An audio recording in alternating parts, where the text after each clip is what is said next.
Praise the Lord. இன்னைக்கு நம்ம 40 days பிரேயர்ல டே 39ல இருக்கிறோம். இன்னைக்கு நம்ம பார்க்க வேண்டிய வசனம் என்ன அப்படின்னா, ஆதியாகமம் 12ஆம் அதிகாரம் 2ஆம் வசனம்.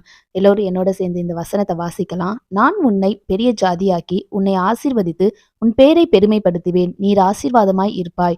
ஆமீன். ஆமாங்க. இன்னைக்கு இந்த வசனத்தை தான் நம்ம தியானிக்க போறோம். இதுல என்ன தியானிக்க போறோம் அப்படின்னா, நம்மளோட காத்திருப்பின் காலத்தின் முடிவுல கர்த்தர் நம்மளை ஆசீர்வதிப்பாரு. சந்தேகமே இல்லை, நம்மளை ஆசீர்வதிப்பாருங்க.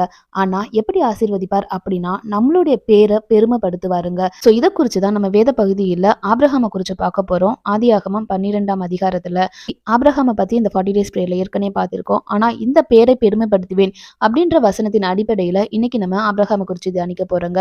இந்த வசனம் ஆபிரகாமுக்கு அழைத்த போது கூப்பிட்டிருப்பாரு. அதாவது 75வது வயதுல சொல்லியிருப்பாருங்க, உன் பேரை பெருமைப்படுத்துவேன் அப்படின்னு சொல்லிட்டு. இந்த இடத்துல சொல்லும் போது ஆபிரகாம் பேர் ஆபிரகாம் இல்ல, அவரோட ஒரிஜினல் பேர் ஆபிராம். ஆனா ஆதியாகமம் 17ஆம் அதிகாரத்துல பாத்தீங்க அப்படின்னா, ஆபிராம் 99 வயது ஆன போது கர்த்தர் மறுபடியும் அவனுக்கு ஒரு வாக்குத்தத்தம் கொடுக்குறாங்க.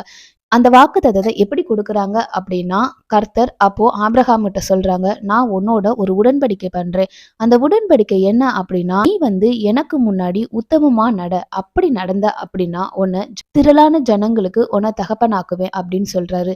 உன்னை திரளான ஜனங்களுக்கு நான் தகப்பன் ஆக்கினபடியினால உன்னோட பேர் இனிமே ஆபிராம் இல்ல, ஆபிரகாம் அப்படின்னு சொல்றாருங்க. அப்படின்னு ஆபிராமோட பேரை மாத்தின பின்னாடி கர்த்தர் அவனை ஆசீர்வதிக்கிறாரு. அதுக்கப்புறம் ஈசாக்கும் பிறக்குது. ஈசாக்கின் மூலமாக ஆபிரகாமோட வம்சம் தலைக்குது. ஆபிரகாமோட பேரை சகல தேசத்திலும் கர்த்தர் பெருமைப்படுத்துறாருங்க. இன்னி வரைக்கும் ஆபிரகாம பேரை பெருமைப்படுத்திக்கிட்டு தான் இருக்கிறாரு.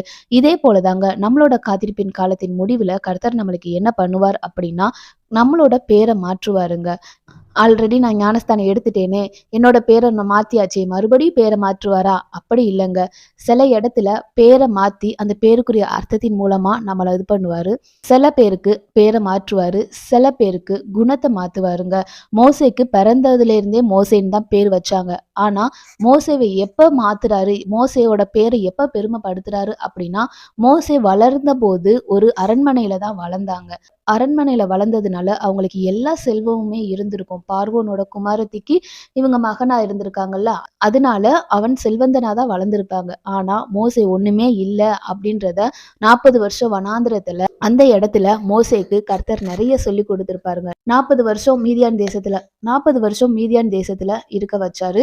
இருக்கும்போது தான் கற்றுக்கொண்ட எல்லாத்தையுமே அவன் ஒண்ணும் இல்ல அப்படின்னு நினைச்சிட்டாங்க. ஏன்னா அரண்மனையில இருக்கும்போது வாக்கில வல்லவனா இருந்தாங்க. ஆனா மீதியான் தேசத்துல இருக்கும்போது நான் மந்த நாவு உள்ளவன் அப்படின்னு கர்த்தர்கிட்டயே சொல்றாங்க.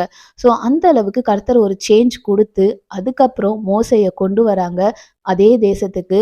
அப்போ மோசையோட பேரை அப்பதாங்க பெருமைப்படுத்துறாங்க. அரண்மனையில இருக்கிற அளவுக்கு அரண்மனையில இருந்த போது அந்த பெருமை இல்ல.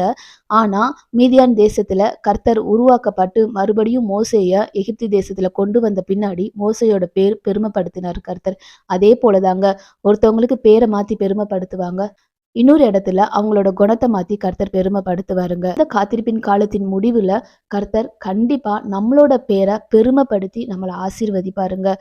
பெருமைப்படுத்தின தேவன் நம்மளையும் பெருமைப்படுத்துவாரு. ஆபிரகாம பெருமைப்படுத்தின தேவன் நம்மளையும் பெருமைப்படுத்துவாரு. மோசையை பெருமைப்படுத்தின தேவன் நம்மளையும் பெருமைப்படுத்துவாரு.